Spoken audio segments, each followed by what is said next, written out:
আসসালামু আলাইকুম, welcome to my channel. সবাইকে নতুন আরও একটি রেসিপি দেখার জন্য শুভেচ্ছা। আজকে তৈরি করে দেখাবো খাঁটি গাওয়া ঘি। রেসিপিটি শুরু করার আগে সবার কাছে অনুরোধ, প্লিজ আমাকে সাপোর্ট করার জন্য আমার চ্যানেলটা সাবস্ক্রাইব করে পাশে বেল আইকনটি অন করে রাখবেন পরবর্তী রেসিপি নোটিফিকেশন পাওয়ার জন্য। রেসিপিটি ভালো লাগলে কমেন্ট করে জানাবেন কেমন হয়েছে। তাহলে শুরু করছি আজকের রেসিপি। এখানে আমি দুধের সর নিয়েছি, আর যে এই কোটাটা দেখতে পাচ্ছেন এটা হচ্ছে আমি কাঁচা দুধ থেকে বোতল ঝাঁকিয়ে এই বাটারটা তুলে নিয়েছি। এগুলাকে আমি প্রতিদিন দুধ জাল দেওয়ার পরে উপরে যে সরটা জমে ওটাকে ডিপ ফ্রিজে সংরক্ষণ করে রেখেছিলাম। একটু বড় সাইজের একটা বাটিতে নিয়ে নিচ্ছি। যেহেতু এটাকে ডিপ ফ্রিজে রেখেছি সেজন্য এটা সাইড থেকে অনেকটা পানি জমেছে, পানিগুলোকে আমি ছেঁকে ফেলে দিব। এখনো কিছুটা বরফ রয়ে গিয়েছে সেজন্য একটু মিক্স করে নিচ্ছি। এবার একটা ইলেকট্রিক বিটার দিয়ে এটাকে ভালো করে বিট করে নিচ্ছি। ইলেকট্রিক বিটার না থাকলে ব্লেন্ডারও বিট করে নিতে পারেন বা হুইক্স দিয়েও এটাকে বিট করে নিতে পারেন। কিছুক্ষণ বিট করার পর যখন দেখবেন যে সরটা একদম ক্রিমের মতো হয়ে গেছে, ওই পর্যায়ে আর বিট করার প্রয়োজন নেই। এটা দেখে মনেই হচ্ছে না যে এটা দুধের সর, মনে হচ্ছে যে আমি বাটার বিট করে নিয়েছি। এবার সরটাকে জাল করে নিতে হবে।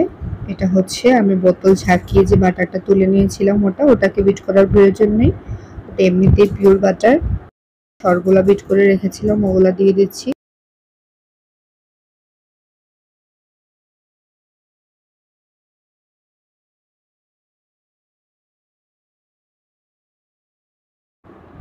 ফুটে ওঠা পর্যন্ত অপেক্ষা করব।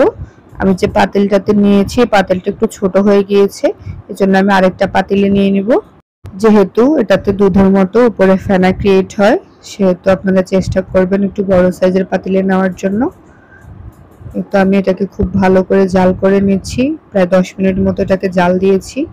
দেখতেই পাচ্ছেন কতটা ঘি উঠেছে, এত সুন্দর স্মেল বের হয়েছে, পুরো ভাষা একদম আমার ঘিয়ের গ্রানে ভরে গিয়েছে। সরটাকে জাল করতে থাকবো যতক্ষণ পর্যন্ত না অবশিষ্ট অংশটা এরকম ব্রাউন কালার হয়ে যাচ্ছে। আপনাদের পছন্দ মতো যদি ঘিটাকে একটু কালার ঘাড়ো করতে চান তাহলে এটাকে আরো বেশ কিছুক্ষণ জাল দিয়ে নেবেন। চুলাটাকে বন্ধ করে এটাকে এভাবে 3 থেকে 4 ঘন্টার জন্য রেখে দিব, পুরোপুরি ঠান্ডা হওয়া পর্যন্ত। প্রায় 3 ঘন্টা পর আমি ঘিটাকে একটা সুতি কাপড় দিয়ে ছেঁকে একটা কাচের জারে নিয়ে নিয়েছি। একদিনের জন্য এটাকে আমি এভাবেই রেখে দিব। ঘিটাকে জাল দেওয়ার পরে অবশিষ্ট অংশটার মধ্যে যে 3 থেকে 4 ঘন্টার জন্য রাখতে বলেছিলাম ওটা অবশ্যই রাখতে হবে, এই জন্যই ঘিটা দানাদার হতে সাহায্য করে। 2 নাম্বার টিপস হচ্ছে, বাসায় যদি আগে থেকে কোনো ঘি থাকে ওখান থেকে 1 চামচ ঘিটা যখন লিকুইড থাকবে তেলের মতো ওই সময় 1 চামচ ঘি এটার সাথে দিয়ে ভালো করে মিক্স করে পুরো একদিনের জন্য রেখে দিবেন। তাহলে আপনাদের ঘিও এরকম দানাদার হয়ে যাবে। আপনারা দেখেই বুঝতে পারছেন আমার ঘিটা কতটা সুন্দর আর পারফেক্ট হয়েছে। চলে আসবো নতুন আরো একটি রেসিপি নিয়ে, ততক্ষণ পর্যন্ত ভালো থাকবেন। আল্লাহ হাফেজ।